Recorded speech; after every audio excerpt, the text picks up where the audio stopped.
വയനാട് ദുരന്തബാധിതർക്കായി സർക്കാർ ഒരുക്കുന്ന ടൗൺഷിപ്പിന്റെ നിർമ്മാണ പ്രവർത്തികൾ മന്ത്രി കെ രാജൻ വിലയിരുത്തി. ദുരന്തബാധിതർക്കായി വീടുകൾ സംഭാവന ചെയ്യാമെന്ന് പറഞ്ഞവർക്ക് ഭൂമി ഏറ്റെടുത്ത് നൽകാമെന്ന് സർക്കാർ ഒരിക്കലും ഒരിടത്തും വാഗ്ദാനം ചെയ്തിട്ടില്ലെന്ന് മന്ത്രി പറഞ്ഞു.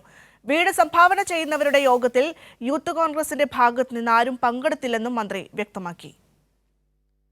മുണ്ടക്കൈ ചൂരൽമല ദുരന്തബാധിതർക്കായി ഒരുക്കുന്ന ടൗൺഷിപ്പിന്റെ നിർമ്മാണം പുരോഗമിക്കുകയാണ്. സ്ഥിതിഗതികൾ വിലയിരുത്തുന്നതിനായി മന്ത്രി കെ രാജൻ എൽസ്റ്റൺ എസ്റ്റേറ്റ് സന്ദർശിച്ചു. 5 സോണുകളായിട്ടാണ് 410 വീടുകൾ ഇവിടെ നമ്മൾ ഇപ്പോൾ ഡിസൈൻ ചെയ്തിട്ടുള്ളത്. സ്വാഭാവികമായിട്ടും 2025 ഡിസംബറിനുള്ളിൽ പൂർത്തീകരിക്കുക വീടുകളുടെ നിർമ്മാണം എന്ന ടാർഗറ്റ് നേരത്തെ കൊടുത്തതുകൊണ്ട് ഇടക്കാലത്ത് മഴ നല്ലതുപോലെ പെയ്ത ഒരു സാഹചര്യത്തിൽ ഉണ്ടായിരുന്ന ലേബേഴ്സിനേക്കാൾ കൂടുതൽ ലേബേഴ്സിനെ വരുന്ന ദിവസങ്ങളിൽ കൊണ്ടുവരണം എന്ന നിർദ്ദേശം കൊടുത്തിട്ടുണ്ട്.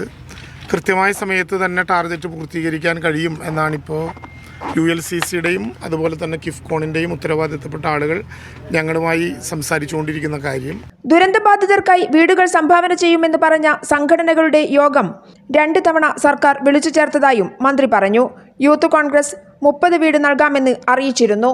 അവരെയും യോഗത്തിലേക്ക് ക്ഷണിച്ചു. അബിൻ വർക്കി പങ്കെടുക്കുമെന്നാണ് അറിയിച്ചത്. എന്നാൽ യോഗത്തിൽ യൂത്ത് കോൺഗ്രസിന്റെ ഭാഗത്തു നിന്നും ആരും പങ്കെടുത്തില്ലെന്നും മന്ത്രി പറഞ്ഞു. ഇതുമായി ബന്ധപ്പെട്ട സ്പോൺസർമാരുടെ യോഗം 2 തവണയാണ് വിളിച്ചത്. 50-ൽ കൂടുതൽ വീടുകൾ തരാം എന്ന് പറഞ്ഞ സ്പോൺസർമാരുടെ യോഗം 30/12/2024 ഫിസിക്കലായി ചേർന്നു. ബഹുമാനപ്പെട്ട പ്രതിപക്ഷ നേതാവ്, പ്രതിപക്ഷ ഉപനേതാവ്, സ്ഥലം MLA, ഈ സ്പോൺസർ ചെയ്യാം എന്ന് 100-ൽ കൂടുതൽ വീടുകൾ പറഞ്ഞ എല്ലാ സംഘടനകളുടെയും 15 സംഘടനകളുടെയും വക്താക്കൾ ഉൾപ്പെടെയുള്ള സംഘം ആ യോഗത്തിൽ പങ്കെടുത്തിരുന്നു. 4/1/2025 നടന്ന യോഗത്തിൽ ഇന്ത്യൻ യൂത്ത് കോൺഗ്രസിനെയും വിളിച്ചിരുന്നു.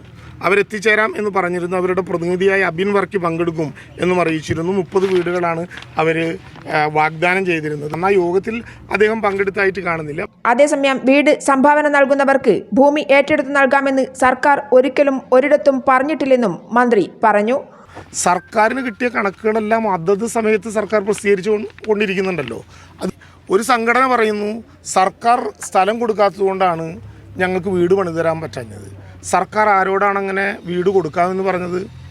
ഏത് ഘട്ടത്തിലാണ് സർക്കാർ സ്ഥലം കൊടുക്കാമെന്ന് പറഞ്ഞത്? ബന്ധപ്പെട്ട സംഘടന ഇതുവരെ അങ്ങനെ വീട് കൊടുക്കണമെന്ന് ആവശ്യപ്പെട്ടുകൊണ്ട് ഏതെങ്കിലും വിധത്തിലുള്ള ഒരു അപേക്ഷ തന്നതായി റവന്യൂ മന്ത്രിയുടെ മുമ്പിലില്ല, മുഖ്യമന്ത്രിയുടെ ഓഫീസിലില്ല. എവിടെയാണ് അവർ കൊടുത്തത് എന്നതിനെക്കുറിച്ച് ഒരു ധാരണയും നമുക്കില്ല. മുണ്ടക്കൈ ചൂരൽമല ദുരന്തബാധിതർക്ക് വീടുകൾ സംഭാവന ചെയ്യുന്നവർക്ക് സ്ഥലം വാഗ്ദാനം ചെയ്തിട്ടില്ലെന്ന് മന്ത്രി കെ രാജൻ ഇന്ന് വ്യക്തമാക്കി.